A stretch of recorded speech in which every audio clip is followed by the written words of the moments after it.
Do these first before you start marketing on Twitter. Before you even seriously think of starting on Twitter, do these first. If you set up a website, you should have been doing these already. Just in case you are unclear on the concept or just in case you did things out of order, here are the things that you should do before you even think of marketing on Twitter. Pick your niche. It's really important to understand that if you want to be successful on the internet, you must have a laser focus on how you're going to make money. A lot of people are clueless regarding this. In fact, a lot of them think that they just need to buy a system that somebody else has built and they will make money. What they're really saying to themselves is they're too lazy to think through their online business. That's always a dangerous proposition because when you let another person do your thinking for you, you're going to have to deal with the consequences. You have to understand that when people build systems for others, they're usually trying to cut corners. They're trying to make the most amount of money with the least amount of effort. Do you think they have your best interest in mind with that attitude? Of course not. This is why it's a bad idea to let somebody else pick your business for you. You have to do it yourself. You have to know what you're doing. You have to know who you're going to be marketing to, what exactly you're going to be pushing, and how you're actually going to be making money on the internet. You can't just buy some sort of business in a box and expect everything to work out smoothly. That happy ending that you may have been dreaming of may be a very distant and even impossible dream. Why? You just didn't step up. You have to do all of this yourself. The most important is to pick a niche. A niche is a subject matter category or some sort of category for whatever collection of needs you are trying to address. What kind of problems do the products you are promoting or the website you are building address? Pick that niche. Understand how that niche compares with other niches. Understand whether it fits your amount of resources and your expectations. Build a site. You can outsource this. You can create a site that addresses your niche. When you're building a website, you're not just putting up a nice-looking online destination. It must do something. It must convert the traffic that you drive to that site into cold, hard cash. Create a mailing list. Next, you have to create a mailing list. This is crucial. Your mailing list is actually the payload of your website. Sure, you may be putting up affiliate ads on your website. When people click these and they land on the sales or landing page, they may buy something. When they do that, you get a commission. That's nice and everything, but if you really want to make money over the long term, create a mailing list. Why? Whatever credibility, respect, or trust you create with your website, you maintain with your mailing list. When you have an update on your website, you just publish the link on your mailing list and invite people to click through, and you have yourself a nice burst of traffic. I've got some bad news to share with you. The vast majority of people who visit your website will never come back again. That's the harsh reality. When you have a mailing list, you get to retain some of that traffic.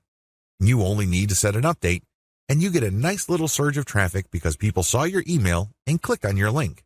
This enables you to retain some of the value of the hard work and time you put into branding and promoting your website. To create a mailing list, you have to offer a premium. It's some sort of freebie. It's some sort of incentive for people to join your mailing list. Of course, you make this case on your squeeze page. You advertise the value of the freebie you're giving on a page called a squeeze page. This is where people enter their email addresses to subscribe to your mailing list. Please understand that there is a big danger here. This is a warning.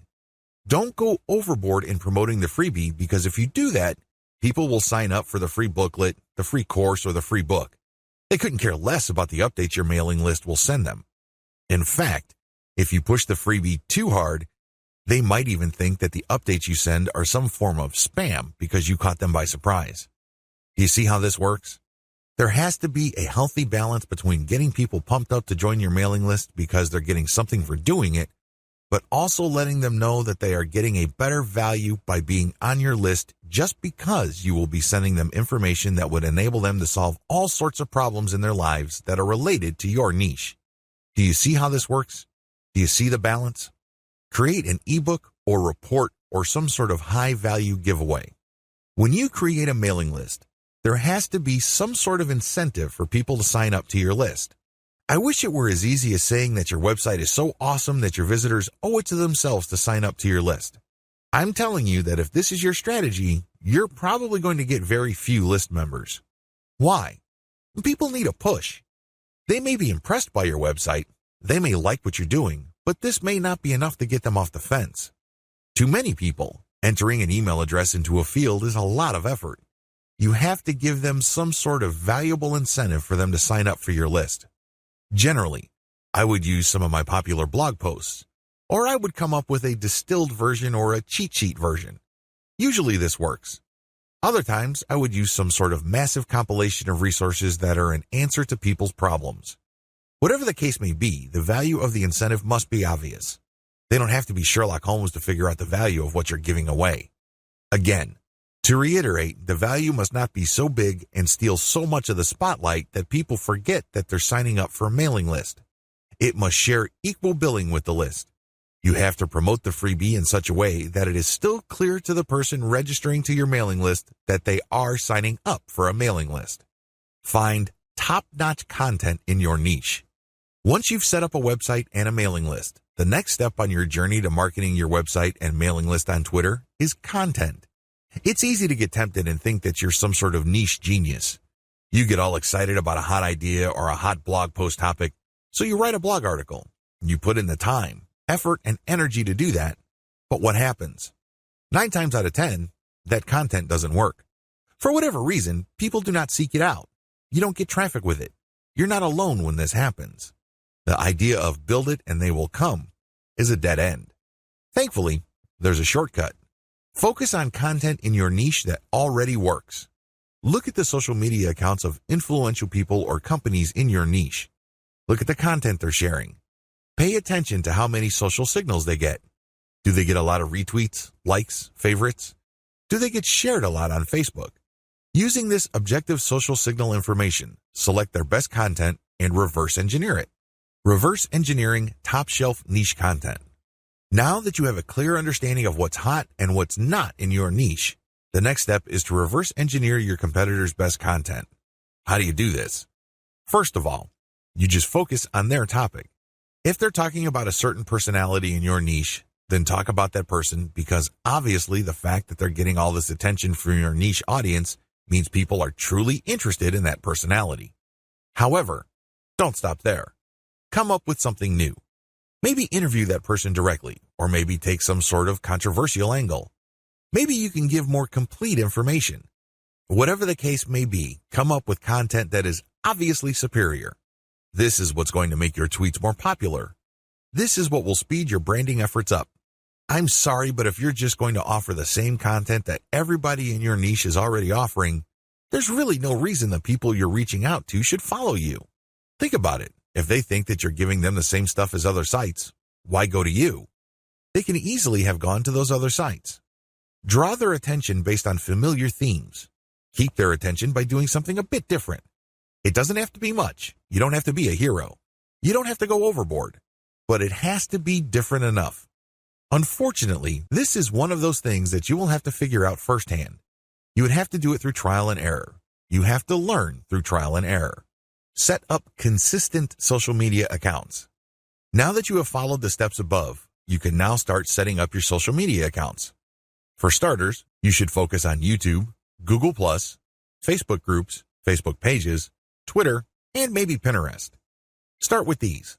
Later on, you can branch out to other social media platforms like Quora, Instagram, and others. Your social media accounts must be consistent with each other. Your headers must have the same design. Your biography and other text must have similar elements. The key here is to project consistency. Consistency indicates professionalism. You're not just some random person working out of your mom's garage putting up one random website after the other. It can also help you solidify your brand. If you make a good impression on Facebook groups and people click through to your Twitter account and they see similar messaging, they can see that you are consistent, constant, and offer different types of content. This would help them become more comfortable with your brand. This would help them view your brand as more credible. Commit to specialized content on your social media account. Here's the big danger with having many social media accounts. It's very easy to see that a lot of companies put up a presence on many different platforms. That's great and everything because you have many ways of getting new traffic. The problem is they post the same content across the board. This is a problem. When people approach your brand on Twitter, they're looking for content that is slightly different from the content they would expect on Facebook groups, your Facebook fan page, and definitely your YouTube channel. You have to be aware of these different expectations and give them what they're looking for. Oftentimes, this is as simple as the form of content you offer.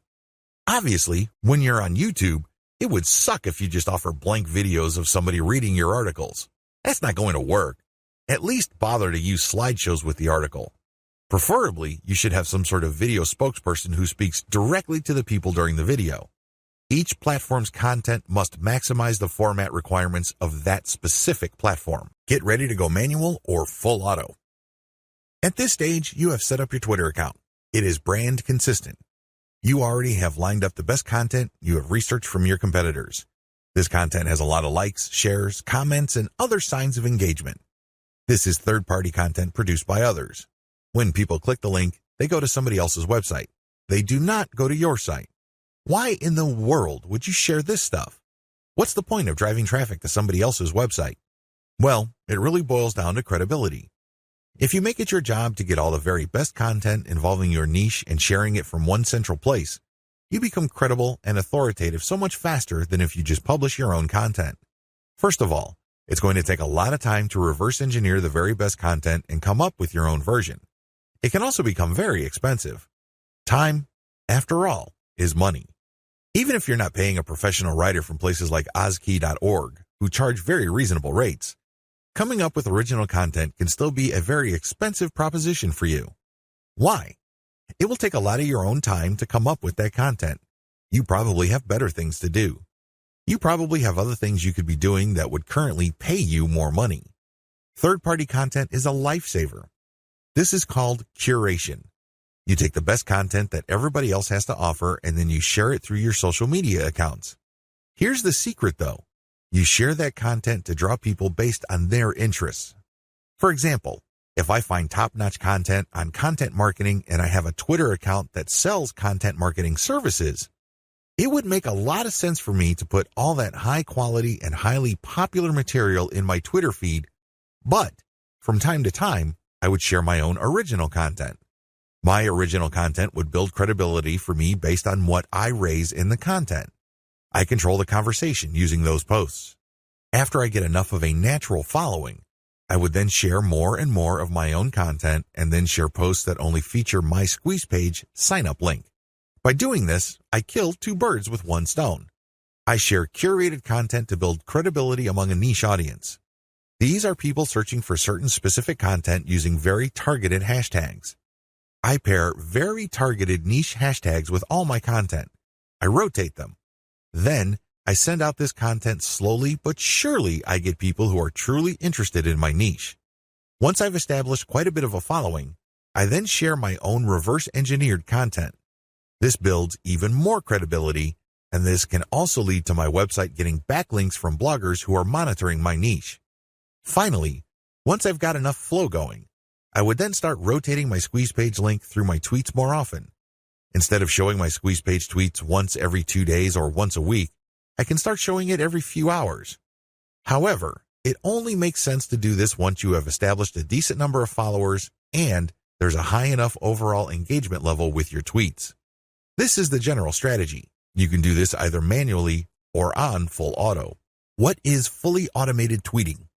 Fully automated tweeting is exactly what it sounds like. The content that you are going to be tweeting is fed through a social media content publishing tool like Hootsuite or Social Oomph. You just set up a schedule and the links and the tweet text that you put are going to be published to your account. You don't have to babysit your Twitter account as it publishes tweet after tweet. You also automatically plug in the hashtag that you want to target for each tweet. Fully automated tweeting can also mean using certain tools like Follow Liker that actually mimics liking other people's accounts. Usually, when people have their posts liked, they feel good. It feels good to feel like you matter. It feels good to be appreciated. A certain percentage of these would actually click the account of the person liking and see what their page is like. If they like what they see, they end up following. Fully automated tweeting also includes this. You basically automate publishing, but you also automate engagement. There are many tools currently available on the market, but here's a bit of warning. Twitter is cracking down on bot-like behavior. While few people will have problems with automating publishing, most people would view automating liking or automated favoriting or listing with more suspicion. I'm just giving you a heads up because these bots may sooner or later be banned by Twitter. What is purely manual tweeting? You can go the other extreme. The other extreme, of course, is to do everything purely by hand. Not only do you find the very best content by hand, you filter them manually, you post everything manually, you also engage manually. The great thing about this is that you have maximum control. The bad thing about this is you need to have iron discipline to pull this off. What if the vast majority of your actual link clickers live in a different time zone? This is going to be a problem. You're going to have to get up early or stay up late to tweet within the hours your actual followers are most active. This can get downright inconvenient. Also, engaging tons of niche accounts on Twitter can burn up a lot of time. You also have to process a lot of information in a short period of time. Unless you have an IQ over 150, it's just going to be a little heavy because that's a lot of content to read through and analyze. Go for a hybrid solution. There's a lot to recommend a purely manual tweeting approach. You get a lot of control. You get a laser-like focus on account selection. You get to truly fine-tune your message. However, it takes too much time and effort. Thankfully, there is a halfway solution. This hybrid solution is pretty straightforward. You can use tools to post on your Twitter feed, but engagement is done manually. That's pretty much how it boils down. You still have to find niche-related content that's already gone viral. There's no getting around this. You still have to do this. Thankfully, there is a cheaper way to do this. You can, of course, do this yourself. Like I said, time is money. You might also feel like you're going nuts because you have to read so much material. The shortcut is to use a service like congoplus.com. They have virtual assistants from places like India and the Philippines that you only need pay $18 per day. These bright, ambitious, educated people would then find the viral content that you're looking for that meets your criteria. They then send you an XLS file, you verify, then you pay them. It's only $18 for 8 hours worth of work. You can't beat that with a baseball bat. You really can't. However way you choose to do it, you need to get this content. You then look for influence leaders on Twitter that cater to your niche. Again, you can do this yourself or you can hire a virtual assistant to do it for you. The secret is to make sure that they're almost always talking about your niche. Once you are sure about that, you can then look at their content and pay attention to their hashtags. Copy these. You're going to pair these with your tweets. Use an automated tool to publish. Whether you're doing things manually or automatically, use an automated tool to publish. The good news here is that you're not taking blind shots in the dark. When you publish, pair this content, whether it's original or third-party, with hashtags related to your niche. The difference. The big difference is what happens next. When you're using an automated system, you wait for an organic following and then you mix in your squeeze page links and your content links. You then use some sort of tool to mimic engagement. For a manual approach, you do the same. You wait for an organic following to increase and then you mix in your own stuff. The big difference is you invest 1 hour per day doing manual outreach to influencers in your niche.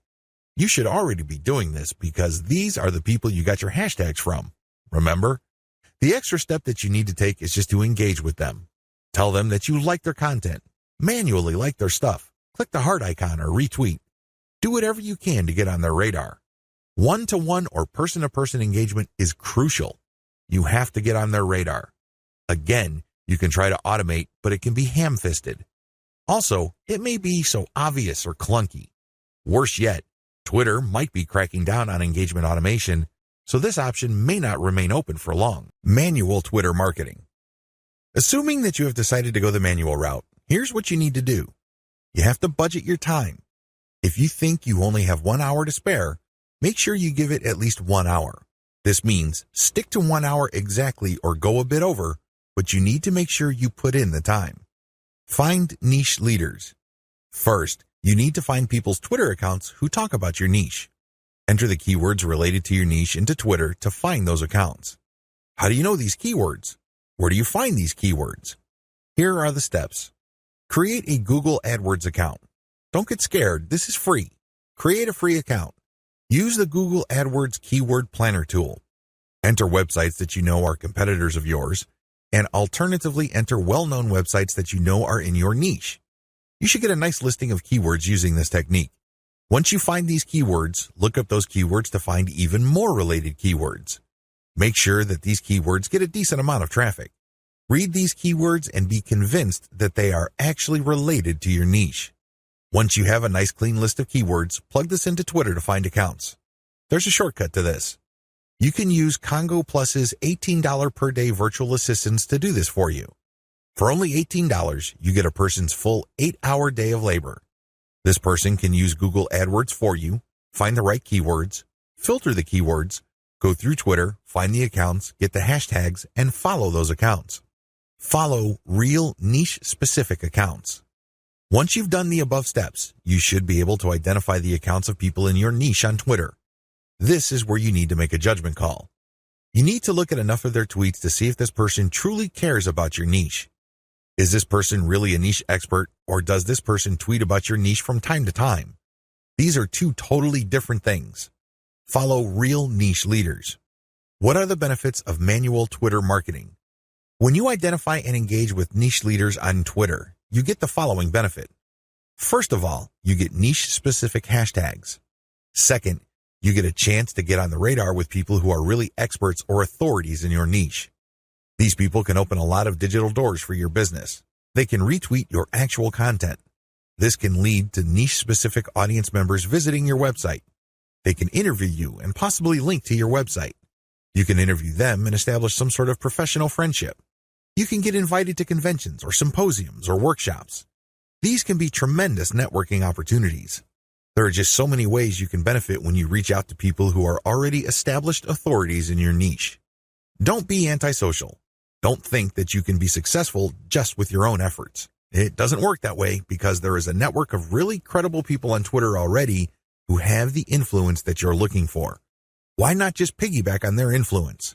Why reinvent the wheel? Manual tweeting, pros and cons. Manual tweeting, as we have defined, involves automated publishing of content that you have manually selected. This is content that you have curated. The publication is automated, but your engagement is manual. You're going to find niche-related accounts. You're going to engage with them manually. You're going to tweet, leave comments, so on and so forth. Here is how the advantages and disadvantages break down. Pros. The first advantage is to get a higher level of engagement. You actually get to say to these people what you think. You get to interact with what they have to say. Maybe they're critical about your idea, so you explain your position to them. You give them a counter-argument. You ask for examples, or you rebut what they have to say. When you do this, you're not engaging in a pissing contest. Let me be clear, this is nothing to be emotional about. Instead, you use this as an opportunity to prove to them that you know what you're doing. True experts will accept the fact that not everybody will agree with them. When these experts are satisfied that you argued your position well, even though you don't agree with them, they respect you. They also respect you when you give them information that they may not know. This can lead to instant expert status. You only need to do this a couple of times with the right people and, believe me, they become your cheerleader. Another advantage is you get access to a pre-qualified niche audience. When an authority leader interacts with you on Twitter, they're actually publishing their conversation with you on their feed. This is a big opportunity. Don't blow it. When they respect you enough to keep responding and you give them one top-notch answer after another, they might even retweet a tweet of yours. This is a bonanza. Why? These people are already experts on Twitter in a specific niche field. This means that they have attracted people who consider them authorities. When they engage with your content to the point that their followers see your brand and your content, you get access to that audience. Psychologically, people would see if the person that I respect and admire so much respects this other person who I don't know enough to engage with them respectfully. I should pay attention. If this keeps up and the person who they follow keeps repeating your stuff or keeps engaging with you, it's only a matter of time until some of their audience members would jump over and follow you as well. Please understand, this is not a zero-sum game. It's not like they would unfollow the one expert to follow another expert. Instead, they're already following one expert and they would just follow another expert. They would be following an additional expert. You're increasing the social influence pie instead of fighting over somebody else's influence. They're not losing out. Another advantage to manual tweeting is the speed at which you get backlinks. I cannot emphasize this enough. If you want to boost your website's SEO and you want to get more search engine traffic, you will need backlinks. You can get this much faster when you do manual engagement. The people you're engaging with are in a better position to see that you know what you're talking about. You get to earn their trust and their respect faster. Once this happens, they are more likely to interview you or share content that you posted on your website. Whatever the case may be, this produces a backlink. This backlink really is a measurement of respect for your authority or an acknowledgement of your credibility. It acts as a vote of confidence. The more you reach out to a lot of authorities, the more high-quality backlinks you get. This can boost the overall ranking of your website. Finally, you may be invited to speak at conventions, workshops, or seminars. People might ask you to submit an original article that they would be publishing somewhere else. Best of all, you may get introduced to a big player in your industry. You might get a job offer. You might get some sort of consulting opportunity. Honestly, the range of opportunities available to you is endless. You just need to get out there. The best way to do this online is manual tweeting because you are in full control of your engagement. You craft the public persona you project, and this enables you to be more aware of opportunities as they flash into existence. Disadvantages. The big cons against manual tweeting should be obvious. It takes a lot of time. That's all I need to say. It should be self-explanatory. Second, it's content intensive. While content curation can help you tremendously, it can only go so far. You cannot become a global expert on a particular niche on Twitter and be respected by all other subject matter experts if all you do is share their stuff. That's just not going to happen. Ultimately, they're going to ask you, what about your stuff? What do you have to say? What does your original research indicate? You don't want to come up with a zero when asked those hard questions. Finally, there is no assurance that you will get some sort of alliance. I hate to say it, but certain niches really don't get much coverage on Twitter. You might be able to interact with a high level of niche authorities on Twitter, but that doesn't necessarily mean that they operate blogs that can then link to you. Still, on balance, manual tweeting on Twitter delivers more benefits than its costs. Manual Twitter follower generation. How do you generate followers organically on Twitter using a manual technique? It's as basic as finding niche-specific accounts and finding their followers. Follow these niche-specific accounts, but pay attention to their followers. Follow followers who you know are truly interested in your niche. This requires research. You actually have to look at their tweets or look at the stuff that they're retweeting. Once you see a pattern and it is niche-related, follow these follower accounts.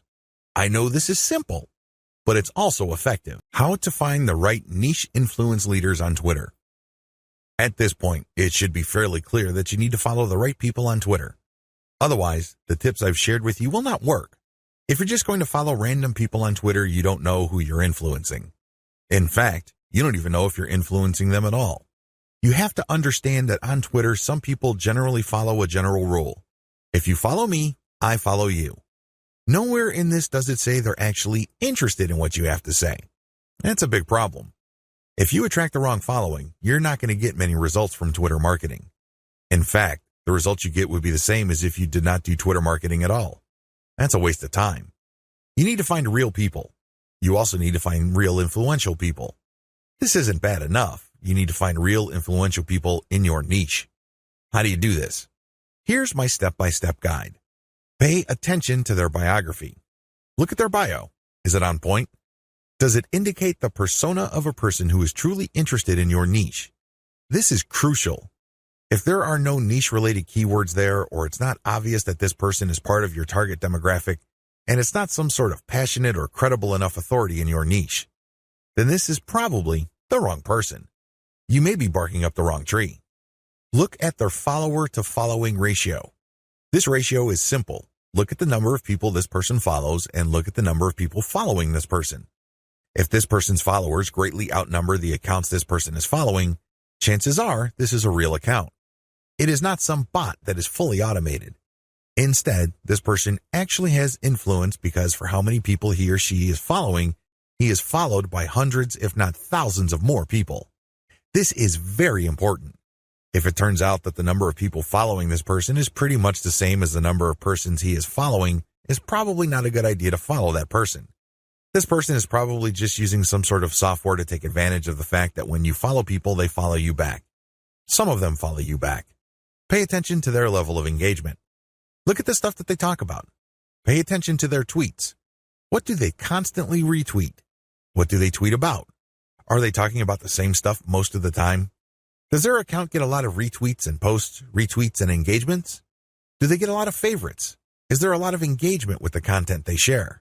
Even if this person is totally focused on your niche, but it turns out that their tweets don't get much engagement, they may not be all that influential.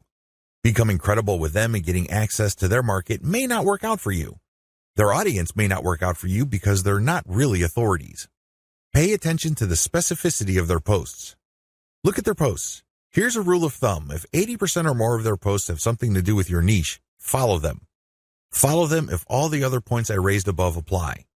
But if it turns out that this person's bio is on point, it has more followers than the accounts that he or she is following, it has a high engagement level, but this person focuses on generalized content, this person may be a dud. In other words, this person is some sort of Twitter celebrity. This person is only an authority because of their personality and not much else. They're not an authority because they focus on a niche. They're not an authority because they are truly passionate about a niche. People only follow them because they think their personality is interesting. So, what you get is some sort of individual celebrity market. That's not what you're looking for. You're looking for a niche audience. Follow and engage. So, what do you do when you find a niche-specific and truly authoritative account on Twitter? First of all, they have to meet all the criteria listed in Video 5. Assuming they pass with flying colors, you follow them. Don't stop there. This is just the beginning. Once you follow them, you engage. Now, a lot of people have all sorts of misconceptions regarding what engagement means. Some people think that if they just click the heart button that they are engaging. They think that if they retweet that they are engaging.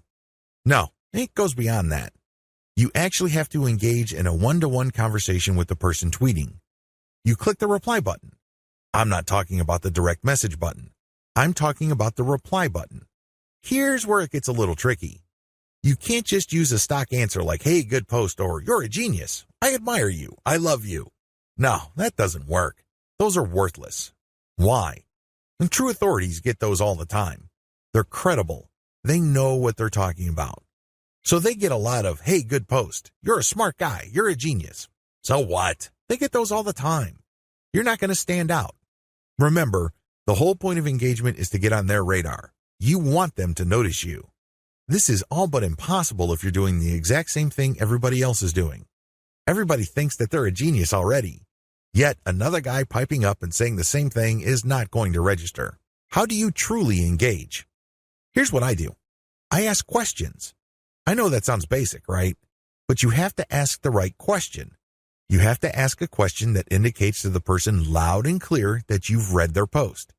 Maybe you click through the link that they shared. Maybe you analyze their tweet. Whatever the case may be, your question must communicate this.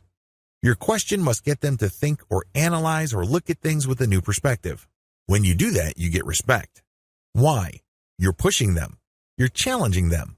You're not just asking a throwaway question that they already know the answer to. You're not asking something that they've answered 100 times before. You're basically letting them earn a chance to prove why people think they're experts.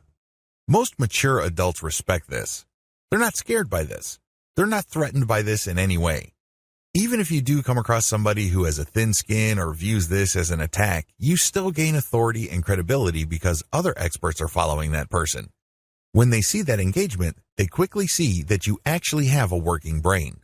Imagine that. You're not just a blind follower. You're not just another face in the crowd. This makes you stand out, even if the expert that you are asking questions to reacts in a negative way. It's on them. It's not on you because you're just asking a question. Of course, you have to ask in a respectful way. You cannot use loaded questions like, when did you stop beating your wife? Or how was it the first time you got hooked on drugs? You see where I'm coming from? Don't ask those types of questions. Discuss controversial points. Another way to get on people's radars is to focus on controversy. Now, please, don't mistake this for being a troll. I'm not saying that you're going to create artificial controversies. I'm not talking about stoking divisive issues. I'm not talking about any of that.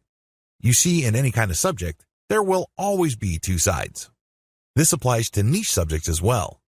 There's always the conventional wisdom, and then there is everything else. What if there are techniques or approaches or strategies that would get better results? For some reason or other, these are just not talked about. For some reason or other, these are kept under the rug. When you discuss these or raise these with experts, this highlights that you, yourself, are an expert.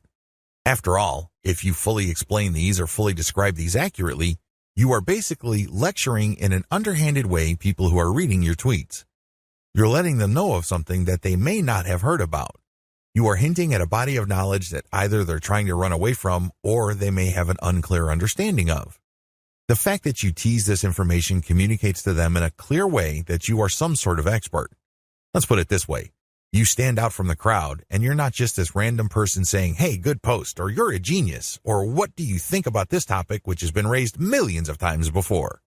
Whatever you do, focus on real engagement. This is the bottom line. Real engagement means real person-to-person contact. This means picking somebody's brain. This means sharing information on a real profound personal level. This may not be always comfortable. It definitely is not always convenient, but it's absolutely necessary. You have to reach out. You have to engage. You have to communicate. You have to get the point across. This doesn't mean that you have to always be 100% in agreement. However, it means that you do have to always be 100% respectful. I know this is hard to do if the person you are engaging would feel threatened or get soft on you in the worst way. It's very tempting to fight back. It's very tempting to push back. Fight fire with fire, right? Well, here's the thing. If they act in a very unprofessional way and you keep your cool, who wins? Your brand wins. People start seeing you as an authority. People start seeing you as an alternative. This is how you get on the radar. Either things work smoothly and they agree with you and will love to help you, or things don't work out. When things don't work out, you can still win. How? Through your professionalism. You just have to control your emotions. Twitter is notorious for flame wars, troll attacks, and all sorts of hassles. But if you're able to keep your head together and focus on what you're trying to accomplish, things will work out for the best.